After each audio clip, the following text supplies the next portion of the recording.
আসসালামু আলাইকুম সবাইকে। আরও একটা নতুন ব্লগে আপনাদের সবাইকে ওয়েলকাম করছি। আজকে হচ্ছে 17 আগস্ট 2020। আজকের এই দিনে যাদের জন্মদিন, যাদের বিবাহবার্ষিকী বা বিশেষ আনন্দের কোনো দিন, তাদের সবাইকে আমার পক্ষ থেকে অসংখ্য অভিনন্দন। দোয়া করি আপনাদের জীবনটা অনেক ভালো যাক, হাসি খুশি আপনজনদের সাথে কাটুক প্রত্যেকটা সময়। আর যাদের আপনজন হারিয়েছেন এই দিনে, যদি কারো মৃত্যুবার্ষিকী হয়ে থাকে, কারো বাবা মা ভাই বোন আত্মীয় স্বজন দাদা দাদি নানা নানি যে কারো মৃত্যুবার্ষিকী হয়ে থাকে, তাহলে ওই মৃত ব্যক্তির জন্য আল্লাহর কাছে দোয়া করি, আল্লাহ তাকে বেহেশত নসিব করুক, আমিন। তো প্রতিদিনের মতো আজকের ব্লগটা আমি সকাল থেকেই শুরু করেছি। সাধারণত আমাদের হাউস ওয়াইফদের দিনগুলো একই রকম যায়, হয়তো মাসে বা সপ্তাহে 2-1 দিন একটু অন্যরকম থাকে। তো সকাল সকাল উঠে ইসবগুলের বসি আর তোকমা দানা আর মধু এটা মিক্স করে একটা শরবতের মতো করে খেয়ে নিয়েছি খালি পেটে। যাদের কনস্টিপেশনের প্রবলেম আছে, বিপি হাই থাকে, তাদের জন্য কিন্তু এই পানীয়টা খুবই উপকারী, খুবই উপকারী। আপনারা নেটে সার্চ দিলেই পাবেন তোকমা দানা আর ইসবগুলের বসির মিশ্রণে যে শরবতটা, সেটা যে একটা মানুষের জন্য কতটা উপকারী। আর আমি খাই হচ্ছে কোনো প্রবলেমের জন্য না, এটা আমার অভ্যাস বলতে পারেন, এটা আমার খুব ভালো লাগে খেতে। সেই স্কুল লাইফ থেকে আমরা এটা খাই, মানে আমরা বলতে আমাদের ফ্যামিলির সবাই। আগে সকালবেলা নিয়ম ছিল যে ভাবি, আমরা ঘুম থেকে উঠে পড়তে বসতাম, হাত মুখ ধুয়ে পড়তে বসতাম, আর ভাবি এরকম একটা ইসবগুলের বসির শরবত আর একটা সিদ্ধ ডিম রেডি করে কাজের মেয়েটাকে দিয়ে আমাদের কাছে পাঠিয়ে দিত। তো সেই যে অভ্যাস হয়ে গেছে, তো এখনও পর্যন্ত মনে হলেই খাই, আর রোজার মাসে তো রেগুলার খাই। তো যাই হোক, এদিকে হচ্ছে আমি আমার নিজের জন্য নাস্তা রেডি করে নিচ্ছি। আজকে একটু ডাইটিং রেসিপি ফলো করছি আর কি। সেটা হচ্ছে বাটার টোস্ট বিস্কিট আর ডিম পোস্টের সাথে খাবো আজকে নাস্তা। একটু গরম করে নিয়েছি, যেহেতু বাটার দেয়া, তো একটু গরম করে নিলে বাটারের ফ্লেভারটা পাওয়া যায় ভালো। এই টোস্টটা একদম টেস্টলেস, এটাতে হচ্ছে না ঝাল না টক না মিষ্টি না কোনো কিছুই, একদম টেস্টলেস, বাট বাটার দেওয়া থাকে সেই জন্য বাটারের ফ্লেভারটা পাওয়া যায়, ভালো লাগে আর কি। তবে ডিম পোস্ট দিয়ে খেতে বা এটার উপরে মেয়োনিজ দিয়ে খেলে খারাপ লাগে না। যারা ডাইটিংয়ে আছেন তারা তো আর মেয়োনিজ দিয়ে খাবেন না, তাদের জন্য এমনিতেই গ্রিন টি এর সাথে খাওয়া যেতে পারে আর কি, বিকেলবেলা বা সকালবেলা। পেট ভরলো বাট ক্যালোরি গেইন হলো না। যাই হোক, আমি অবশ্য এত হেলথ কনসিয়াস না, তো আমি এটাকে টেস্টি করার জন্য মেয়োনিজ দেই, অনেক কিছু ইউজ করি। এখন হচ্ছে 11টা বাজে, আমি আয়াশকে অলরেডি নাস্তা করে দিয়েছি, সে ড্রয়িং রুমে টিভি দেখছে, আর আমি রান্নাঘরে ঢুকে গিয়েছি। আমার খালা চলে এসেছে, খালা চলে এসে পেঁয়াজ টিয়াজ সব কেটে রেডি করে দিয়েছে। তো আমি হচ্ছে আজকে এই মাছটা রান্না করব। আমার খুবই পছন্দের মাছ, শুধু আমার না, আমার হাজব্যান্ডেরও খুব পছন্দের একটা মাছ, খুব ভালো লাগে আমার এটা খেতে। তো নামটা মনে আসতেছে না, নামটা আমি জানি কিন্তু এখন মনে আসতেছে না এই মাছটার নাম কি। তো আজকে এই মাছটা রান্না করব। এটা রান্না করাও খুব ইজি, কোনো ঝামেলা নেই রান্নাতে। আর হচ্ছে কেটে কুটে মশলা দিয়ে মাখিয়ে বসিয়ে দিয়েছি। আজকে অনেক শর্টকাট রান্না, যেহেতু কালকের রান্না আছে, মাংস আছে, সেজন্য আজকে হচ্ছে এই মাছটা আর সবজি ডাল করব আর কি। তো রান্না করতে করতে আমি আপনাদের সাথে একটা মনের কষ্ট শেয়ার করি। সেটা হচ্ছে যে, আর মনের কষ্টটা হচ্ছে ইউটিউব রিলেটেড। তো আমার এখন মনে হয় কি, লাইফের প্রত্যেকটা সেক্টরে, প্রত্যেকটা কর্মস্থলে মনে হয় কিছু কিছু চিটার বাটপার থাকে। যেমন এই যে গত কয়েকদিন ধরে আমি কিন্তু আমার কাজের সময়টা, সংসারের কাজের সময়টা বাদ দিয়ে আমার নিজের জন্য যে ফ্রি টাইমটা আছে, এই টাইমটাতে আমি ইউটিউবে ঘাটাঘাটি করি, বিভিন্ন টিউটোরিয়াল দেখি যে কিভাবে ভিডিও ভালোভাবে মেক করা যায়, বা অনেকের ব্লগ দেখি যে তারা কিভাবে কাজ করছে। তো তো এর সাথে সাথে আবার অন্যান্য ইউটিউবার যারা আছে তাদেরকে ইনভাইট করি, যে মেসেজের মাধ্যমে ইনভাইট করি যে আমার চ্যানেলটা দেখুন, ভালো লাগলে সাবস্ক্রাইব করুন, পাশে থাকুন, সাপোর্ট করুন। প্রত্যেকটা ইউটিউবারই করে, বিশেষ করে যারা নতুন শুরু করেছে তারা এই কাজটা করে, আমাকেও ইনভাইট করে, আমিও তাদেরকে ইনভাইট করি আমার চ্যানেলটা ওয়াচ করার জন্যে। তো যাই হোক, তো আর যারা অলরেডি ফেমাস হয়ে গেছে, যাদের টার্গেট ফুলফিল মোটামুটি হয়ে গেছে, তাদের এই কাজটা না করলেও হয়, তো এমনিতেই তাদের সাবস্ক্রাইবার আসে। তো আমরা যারা নতুন তাদের আবার নিজে সাবস্ক্রাইবার তো একটা আসে না প্রথম অবস্থায়, মেবি নিজেকে প্রকাশ করতে হয় বা অন্যকে ইনভাইট করতে হয়, এই আর কি। তো যাই হোক, তো অনেকেই আসে, আবার অনেকের ইনভাইটেশনে আমি চ্যানেলে যাই যে ভালো লাগলে সাবস্ক্রাইব করি। তো এমন অনেকে আছে যারা আসে, এসে আমার চ্যানেলটা সাবস্ক্রাইব করে, দেন আমি তাদের চ্যানেলটা সাবস্ক্রাইব করি। তো তারপর দু একদিন পর দেখা যায় যে আমার সাবস্ক্রাইবার কমে গেছে, 1 জন 2 জন 3 জন এমন করে সাবস্ক্রাইবার কমে যায়। তো এই জিনিসটা খুবই আপসেট করে যে এইসব 2 নাম্বারই কাজ করার কি দরকার ভাই?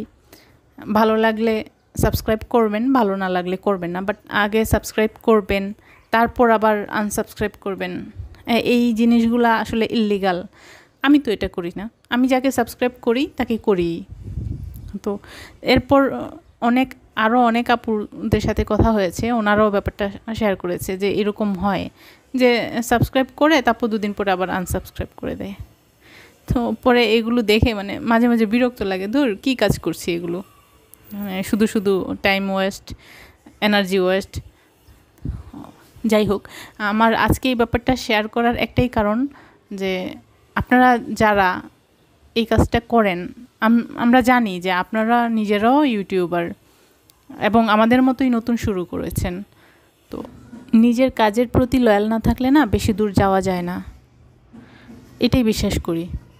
তো যাই হোক, হয়তো 2টা 3টা করে সাবস্ক্রাইবার কমে যাচ্ছে, তাতে করে আমরা যদি কিছু করতে পারি এমনিতেই করতে পারবো। আমাদের ভাগ্যে যদি লেখা থাকে যে না আমরা এই কাজটা করে ভালো পর্যায়ে যেতে পারবো, তো এমনিতেই যেতে পারবো। এই 2-1 জন 2 নাম্বার মানুষ আসলে না থাকলেই হয়। তো যাই হোক, আমি আমার রান্না পর্ব শেষ করে ফেলেছি। তো ওইদিকে আবার আমি আয়েশকে বাথরুমে ঢুকিয়ে দিয়েছি গোসলের জন্যে। সে নিজে গোসল করবে না, মানে কিছুক্ষণ পানি নিয়ে খেলবে, আমি এর মধ্যে যে ওকে গোসল করিয়ে নিয়ে আসবো। তো আমি ওর তোয়ালে আর কাপড় রেডি করে তারপর বাথরুমে ঢুকছি, গিয়ে দেখি সে পানিতে ভিজে একদম কাকের মতো ভিজে গেছে, আর পানি নিয়ে সে খেলতেছে, খুব মজা পায় পানি নিয়ে খেলতে। তার কিন্তু মানে জন্মের 3 দিন 4 দিন পর থেকেই তাকে আমি রেগুলার গোসল করাই, অনেক শীতের মধ্যেও গোসল করাই, মানে একটা দিনও যায় না এমন যে সে গোসল করে না। সো আল্লাহর রহমতে ওর পানিতে কোনো প্রবলেম হয় না, নর্মাল পানিতে আর কি। সে শীতের দিনে গরম পানিতে গোসল করে না, আমার মতো নর্মাল পানিতেই গোসল করে। তো এই জিনিসটা সে অ্যাডজাস্ট করে ফেলেছে আর কি। এই যে দেখতে পাচ্ছেন, সে তাওয়ালি পরে ডান্স করতেছে, দুষ্টুমি করতেছে। আমার একটা মেয়ের শখ ছিল যে মেয়ে হলে শুধু সুন্দর ড্রেস পরাবো, নাকে কানে গলায় সব অর্নামেন্টস পরে রাখবো, এরকম আর কি। কিন্তু ছেলে মানুষ বাই ন্যাচারাল দুষ্ট হয়, তাদেরকে কন্ট্রোল করা টাফ, আর তেমন তো কোনো সাজানোরও জিনিস থাকে না। তো এখন তাকে আমি জামা কাপড় পরিয়ে রেখে মোবাইল দিয়ে গিয়েছি, ওর খাবার রেডি করব আমি। তো এখন ওকে খাইয়ে দিব। তো এর মধ্যে আবার ওর সাথে আমি একটু দুষ্টুমি করতেছিলাম। সে মোবাইলে এক্সপার্ট, আপনি যদি দেখেন যে সে কিভাবে তার মোবাইলটা কন্ট্রোল করে, দেখলে তাকে বলবেন যে ও বাবা, সে তো মানে একদম মুখস্থ, তার মোবাইলের কোথায় আছে সব মুখস্থ। এবং এই মোবাইলটা ছাড়া সে কিন্তু আমার মোবাইল ধরে না, তার বাবার মোবাইল ধরে না, কারো মোবাইল ধরে না, তার এই মোবাইলটাই লাগবে। আজকালকার ম্যাক্সিমাম বাচ্চারাই মনে হয় ছোটো সময় থেকেই গ্যাজেটের ব্যাপারে খুব এক্সপার্ট থাকে। আমরা বড়রা যা বুঝি না, তারা ছোটো সময় তা বুঝে। তো এদিকে আবার আমি আয়েশকে খাইয়ে ঘুম পাড়িয়ে দিয়েছি। তো খালা ঘর ঝাড়ু দিয়ে ফার্নিচার মোছামুছি করতেছিল, তো আমি আবার একটু খালাকে হেল্প করলাম। যে কাঠের কোনায় কোনায় একদম ময়লা জমে থাকে, রেগুলার পরিষ্কার করা হয়, তারপরও কাঠের কোনায় যে একদম ময়লা আটকে থাকে, বের হতে চায় না। তো আমি একটু ট্রাই করতেছিলাম যে পরিষ্কার হয় কি না। একটা জিনিস নতুন থাকতে যেরকম চিকচিক করে, কিছুদিন যাওয়ার পরে এই ধুলাবালির কারণে গ্লেজটা নষ্ট হয়ে যায়। তাও ভালো আমার বাসার ফার্নিচারগুলো একদম প্লেন, কোনো বেশি কোনো কারুকাজ নাই, তো সেই জন্য ময়লা একটু কম্পারেটিভলি কম আটকায়। কিন্তু যাদের ফার্নিচারে একদম খুব বেশি কাজ থাকে তাদের পরিষ্কার করতে খুব কষ্ট হয়ে যায়।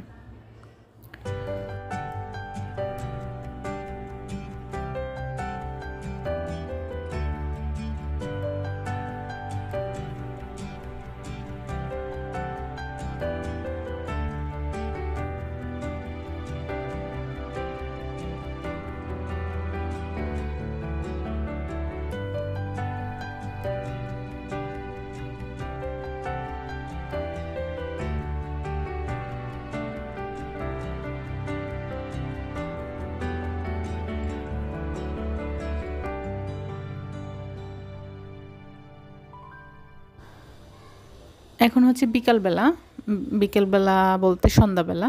তা এসে বাবা অফিস থেকে চলে এসেছে, একটু পরে মাগরিবের আজান দিলে নামাজ পড়ে সবাই নাস্তা করব। তো আমি আবার একটু বেশি করে বেজে নিচ্ছি। এগুলো রেডিমেড, বাসায় এনে সব সময় রাখি, আয়েশ পছন্দ করে। আবার মাঝে মাঝে বিকেলবেলা নাস্তায় অন্য কিছু না থাকলে এগুলো ভেজে খাওয়া যায় আর কি। তো সব সময় আমার ফ্রিজে থাকে এগুলো। তো আমি একটু বেশি করে বেজে নিচ্ছি, কারণ আজকে পাশের বাসায় দেবো। পাশের বাসায় একটা পিচ্ছি আছে, আয়েশের সমবয়সী, পাশের বাসা মিন্স পাশের ফ্ল্যাটে। তো ওর মা আবার 2-3 দিন আগে আয়েশের জন্য মিষ্টি পাঠিয়েছিল। ওদের একটা নতুন বাবু আসছে, তো সে বাবু উপলক্ষে মিষ্টি পাঠিয়েছে। তো ওই বাটিগুলো আমার এখানে রয়ে গেছে। তো চিন্তা করলাম যে আজকে একটু বেশি করে নাস্তা রেডি করে ওদের বাসায় বাচ্চাটাকে দিই, বাটিটাও ফেরত দেওয়া হবে। আয়েশা আবার এই খাবারগুলো খুব পছন্দ করে। আমি যখনই এগুলো ভাজবো তখন সে বাসার যেই কর্নারেই থাকুক না কেন, সে স্মেল শুনে দৌড়ে রান্না করে চলে আসবে আর আমার পেছনে পেছনে গুড়গুড় করবে, মানে সে কখন হাতে নিবে খাবে। তো এর মধ্যে কিন্তু সে খাওয়া স্টার্ট করে দিয়েছে। তার খাওয়া বলতে সে যেই ক্রিস্পি সাইডগুলো সেগুলো খায়, মাঝখানের যে চিকেনের পোর্শনটা সেটা ফেলে দেয়। তো দেখা যায় যে সে ক্রিস্পি সাইডগুলো খাওয়ার পরে মাঝখানের সাইডটা হয়তো আমি খাই, নয়তো তার বাবা খায়। তো এই আর কি। তো অবশ্যই এগুলো তো বাচ্চাদেরই খাবার, বাচ্চারাই বেশি পছন্দ করে। না, আমি আবার বাচ্চাদের সাথে আরও বড় বাচ্চা, সেজন্য আমারও পছন্দ। তো আয়েশের বাবা আবার তত একটা পছন্দ করে না, মানে সে বাইরের খাবারই পছন্দ করে না, সব হোমমেড খাবার তার পছন্দ। কিন্তু যেহেতু আমি পছন্দ করি, তো আমার সাথে সাথে মাঝে মাঝে খায় আর কি। তবে বাইরের এই খাবারগুলো তত একটা স্বাস্থ্যসম্মত না, এটা আমিও জানি, কিন্তু জানলে কি হবে, ওই যে খেতে ভালো লাগে। আর পৃথিবীর সবচেয়ে সুস্বাদু খাবারগুলোই কিন্তু আপনি দেখবেন জাঙ্ক ফুড হয়। মানুষ সবচাইতে বেশি পছন্দ করে জাঙ্ক ফুড, আর জাঙ্ক ফুডই আমাদের স্বাস্থ্যের জন্য তেমন ভালো না। তো আমরা বুঝি সবই, তারপরেও খেতে ভালো লাগে তাই খাই। তো এই যে আমার বাচ্চা আবার অলরেডি খাবার শুরু করে দিয়েছে।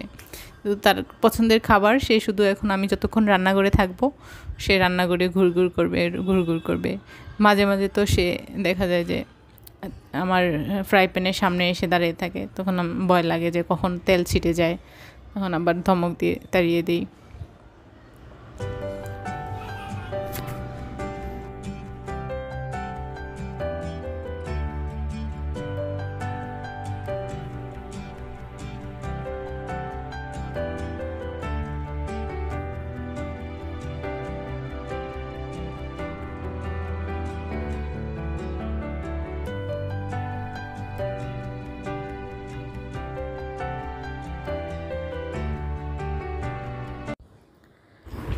এখন হচ্ছে রাত্রেবেলা, সে সামনে থেকে মোবাইল নিয়ে গিয়ে বই ধরিয়ে দিয়েছে। এটা দেখো তো, কি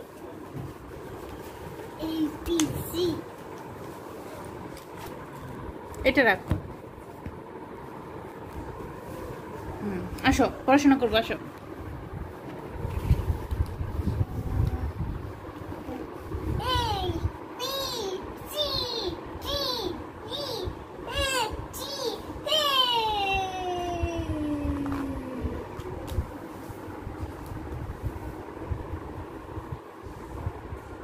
এটা হয় নাই তো, এই যে এদিকে এদিকে এদিকে আমি দেখাই। হুম, এই যে এটা কি?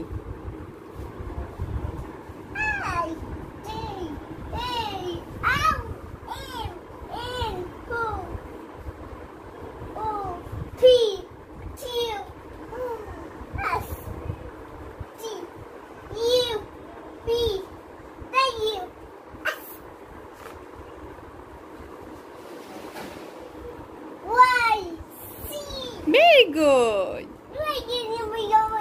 আবার পড়ো তো বাবা, আবার পড়ো, আবার পড়ো, আবার পড়ো। হুম,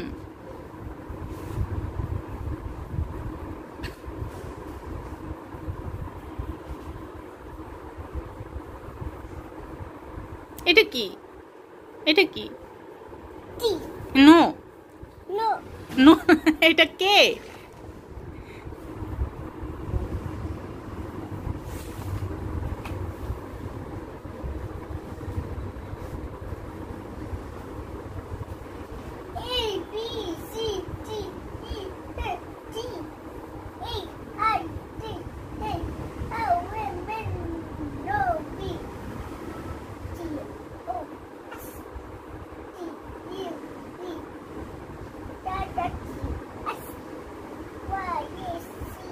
তুমি বাম হাতে পড়ো কেন বাবা? এইটা পড়ো, ওইটা শেষ। এটা বড় হইয়া পড়তে হবে। এটা কি? এটা কি? খ।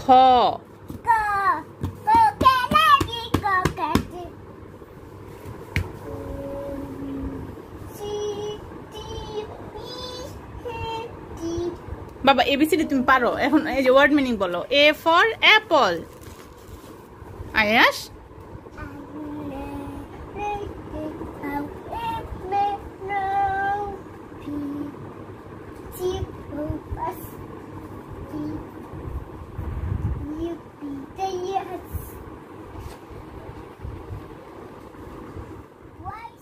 আলহামদুলিল্লাহ আয়াস ইংলিশ অ্যালফাবেটগুলো সব চিনি। উল্টাপাল্টা জিজ্ঞেস করলেও সে বলতে পারে কোনটা কোন অ্যালফাবেট, এবং এগুলোর ওয়ার্ড মিনিংও করতে পারে। কিন্তু প্রবলেম হচ্ছে একটা, সেটা হচ্ছে আমি যখন বা আমরা যখন জিজ্ঞেস করি তখন সে বলে না, সে তার নিজের মনে মনে বলতে থাকে। মাঝে মাঝে তো এ থেকে জেড পর্যন্ত, এ থেকে জেড পর্যন্ত সবগুলোর ওয়ার্ড মিনিং বলে, যেমন A for apple, B for ball, ওগুলো সব বলে, কিন্তু জিজ্ঞেস করলে বলে না।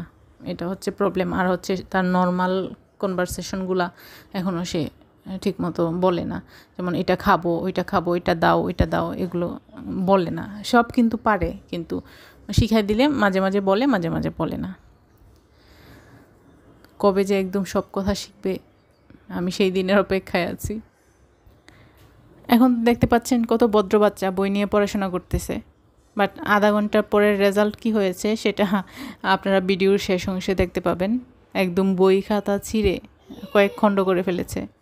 ওর কাজে এটা, নতুন বই খাতা ওর সামনে দিলে খুব আগ্রহ সহকারে পড়ে, তারপরে কিছুক্ষণ পরেই দেখা যায় যে এটা ছিঁড়ে টিড়ে একদম নষ্ট করে ফেলে। তার বাবা আড়ঙে গেলেই তার জন্য একটা বই নিয়ে আসে, আর সে নতুন বই পেয়ে কিছুক্ষণ পরেই দেখা যায় যে এই যে ছিঁড়ে ফেলে। দেখেন একটা বইকে কয়টা খণ্ড করেছে।